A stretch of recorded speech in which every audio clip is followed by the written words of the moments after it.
Christopher, you're a disgrace to this family. Leave. You're not wanted here. Those harsh words came from my dad at my brother Alex's wedding in front of a room full of people. Alex didn't stand up for me. I was about to leave, boiling with anger, when a wedding staff member approached me, asking for help in a moment of crisis. This turned out to be the moment when my dad finally realized who I really was, and he got quite a surprise. My name is Christopher, and I'm one of two brothers. Our dad, a lawyer, was always tougher on me than on Alex. Growing up, we had no free time between lessons and studying. Even playing with friends wasn't allowed. I worked hard to live up to Dad's expectations and to catch up to my brother Alex, who I deeply admired. But no matter how hard I tried, I always felt inferior to Alex and a disappointment to my dad. The first significant event in my life was taking the entrance exam for a prestigious private school. Knowing it was a long shot, I still tried to get in because Dad wanted it. The result was inevitable. I failed. After that, Dad pretty much ignored me, only speaking to Alex and my mom.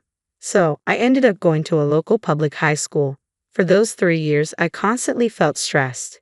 Dad continued to ignore me, and so did Alex, which was heartbreaking. My only solace was my mom. She continued to treat me the same way as always.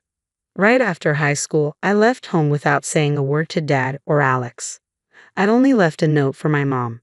Desperate to leave, I found a job where I could also live in. Luckily, I found a job opening at a hotel. I applied right away and got the job. Ever since I started working, I've been living a fulfilling life. It wasn't stifling like it was at home. I got to focus on what I needed to do. Christopher, another mistake. How many times do I have to tell you? Michael, the hotel manager, was really tough on me. As a high school graduate, I didn't know anything about the real world and was always getting scolded. Still, I worked hard every day, but it was a different kind of tough from Dad. Michael actually praised me when I did well, which motivated me to do better. Something memorable happened at the start of the new year. New Year's is the busiest time for the hotel. After completing all the required training, I was finally able to work on my own. That year, the hotel seemed more crowded than usual, especially during dinner time when guests either gathered in a big room to eat or had meals delivered to their rooms. It was insanely hectic. I was still a rookie and knew I was causing the hotel some trouble, but I gave it my all. Then a minor event happened on New Year's Day. A coworker got the flu, leaving us short-staffed. I worked my tail off, probably putting in twice the hours mandated by state labor laws. Just when you think it couldn't get worse, it did. The kitchen sink's pipe broke right during dinner time, and of course, it's New Year's Day, so no plumber was coming. We were stuck. The mood of our manager, Michael, kept getting worse. I took a bold step and said, "Michael, can I try fixing the plumbing? I'll sort it out." Michael and the others looked puzzled, but he had no choice. With a hopeful tone, he asked, "Christopher, can you do it?" I got to work on the plumbing. Actually, I had gone to a science-focused high school after failing to get into the private one. There, I gained specialized knowledge in engineering and hands-on experience. Half an hour later, I had somehow managed to fix the pipe. "Michael, it's fixed," I announced. Michael rushed over and turned the faucet. Water flowed out with force. Everyone in the room smiled. "Great job, Christopher. You're my pride and joy." Being praised by Michael felt amazing. We managed to get through New Year's Day at our hotel. I'll never forget the fulfillment I felt that day. It's fair to say it has shaped who I am today. 15 years have passed since then, and I have fully adapted to this job. One day, I got a letter from Mom after a long time. It turns out Alex is getting married. I keep in touch with Mom a few times a year, but haven't been in contact with Dad or Alex. The letter asked for me to attend Alex's wedding. Why should I go? That was the feeling bubbling up inside me. So, I wrote back to Mom, saying I couldn't attend. Yet a letter from her came right back, begging me to somehow make it. I reluctantly agreed to go. The location was a top-notch luxury hotel. Alex's bride is a young woman from a prestigious company, and the guest list outnumbered those at my work's New Year celebration. It was quite lavish. I thought it was typical of Alex and Dad's style. Their meeting was probably arranged at a party by Dad or was some kind of political marriage. On the day of the wedding, I wore a suit I'd had for a few years and headed to the venue. I gave my name at the reception and was guided to the waiting room. There were already quite a few people there, all looking like high society folks. It must be Alex's bride, the woman with long, beautiful hair in the back. With no one to talk to, I was people watching when I locked eyes with two men I recognized. Their faces were clearly unhappy. Dad and Alex walked up to me. "Why are you here?" I heard Dad's deep voice. It had been years since I'd heard his voice. "Is it so wrong to celebrate Alex's wedding?" "Oh, by the way, congrats, Alex," I said. Alex made a conflicted face. He probably couldn't openly appreciate my congratulations in front of Dad. "What have you been up to all these years?" "No doubt some worthless job." "Christopher, you shouldn't be here," Dad said. As Dad spoke, Mom rushed over to us. "Come on, Christopher is here to celebrate. No need to be so harsh." Mom was desperate to persuade Dad, but her voice was drowned out. "Enough, Mom. Christopher, let me make this clear. You're a disgrace. I don't want you ruining Alex's celebration. Get out." Even I felt the surge of anger. I hadn't wanted to come to Alex's wedding in the first place, and yet I was treated like this. That's why I didn't want to come. "Fine, I'm leaving." "Okay, Mom. This is why I didn't want to be here, to see this terrible Dad," I said and turned my back to exit the waiting room. I picked up my belongings and was about to step outside when I heard someone call out, "Please wait." A wedding staff member from the hotel was rushing over. "What's up?" It seems we have an unexpected guest for today's wedding. We're short on seats and food." Everyone in the waiting room looked worried. Emily the planner, the parents-in-law, and the staff. "I see. Is that what's going on?" Emily couldn't handle it alone, and they were asking for my help. But what did this have to do with me? Reflecting on past actions, I thought they deserved it. All my grievances against Dad and Alex were bubbling up, but then memories from the past filled my mind. Times when Alex and I used to play. Alex always made time to play with me during study breaks. If I just walked away, I would be no different from Dad. I turned back to the wedding staff. "Can you take me to Emily?" The staff member's face relaxed. I quickly followed them back into the waiting room. I returned to the very place I was kicked out of. In the center of the room, Emily, my dad, and the bride's father all wore worried expressions. As I got closer, my eyes met Dad's. "Why has Christopher returned?" "Leave." Dad approached me with a furious look, but Emily got to me first. "General Manager, please help us," she said. Dad's eyes widened in shock. "You see, I'm now the general manager for all the hotels that my current company manages. When I first joined, we had just started expanding. Now we have hotels and wedding venues all over the country. And this hotel we're in right now, it's one of the hotels I oversee. I think I can handle this." I calmly explained the situation. "Dad, I'm busy right now. We'll talk later." Saying this, I turned back to Emily. "Relax, Emily. Get the seats and everything else ready. I'll take care of the food."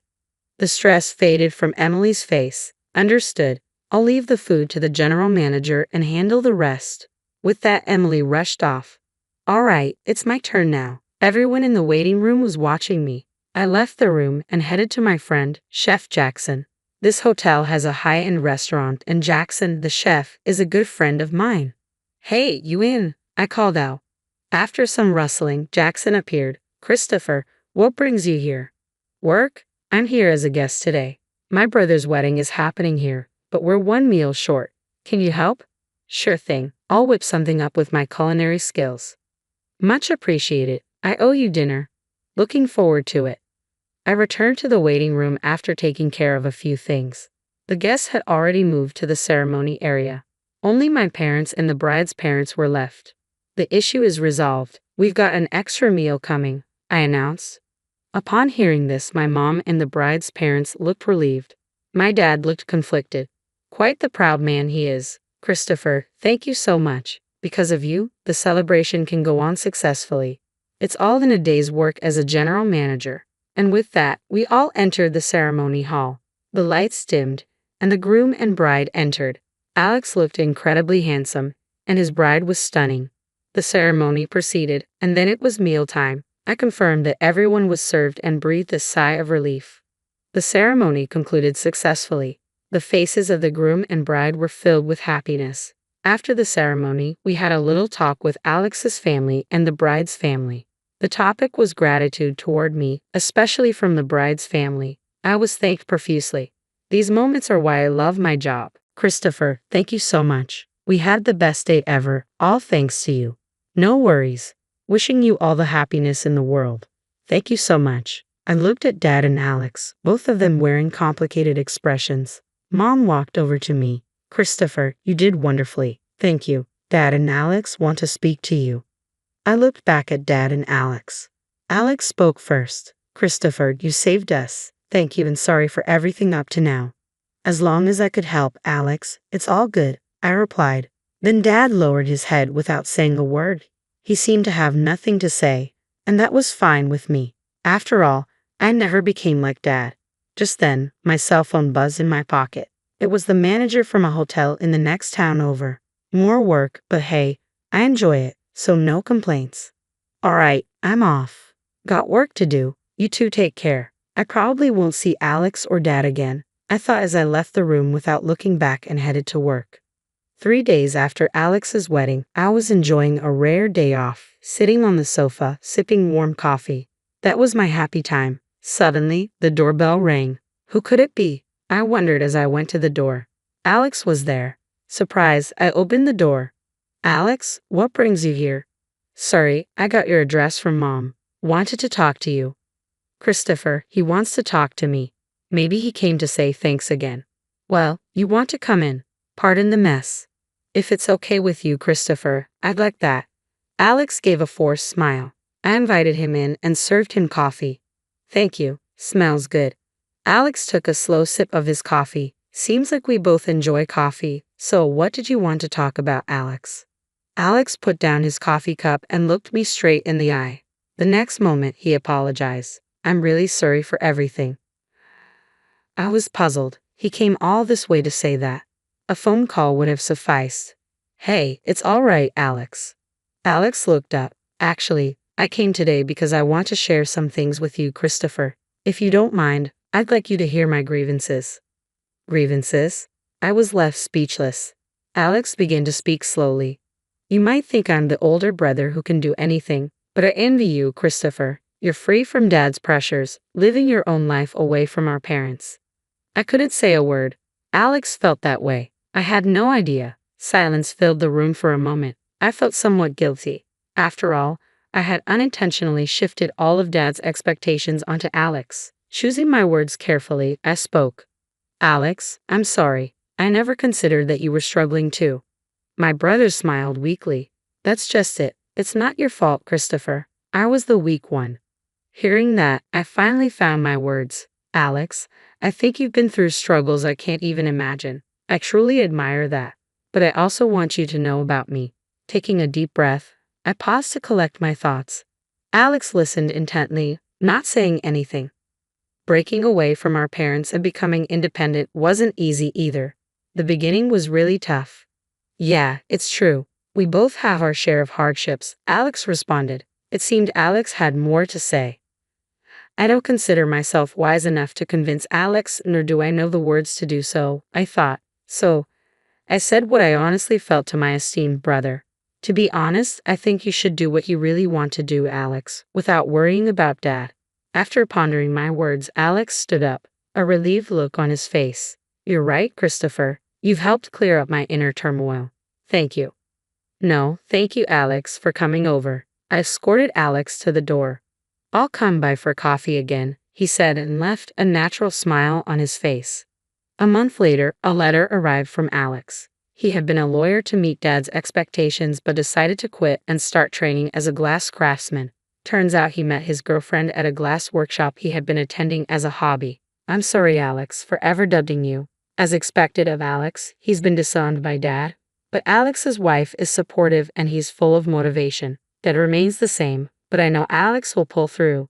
Since then, our families started interacting more. There really is something special about the bond between siblings. As I was lost in thought, my mobile phone's alarm went off. Whoa, it's already this time. I have to leave the house today. Another day awaits on the path I chose and the job I chose.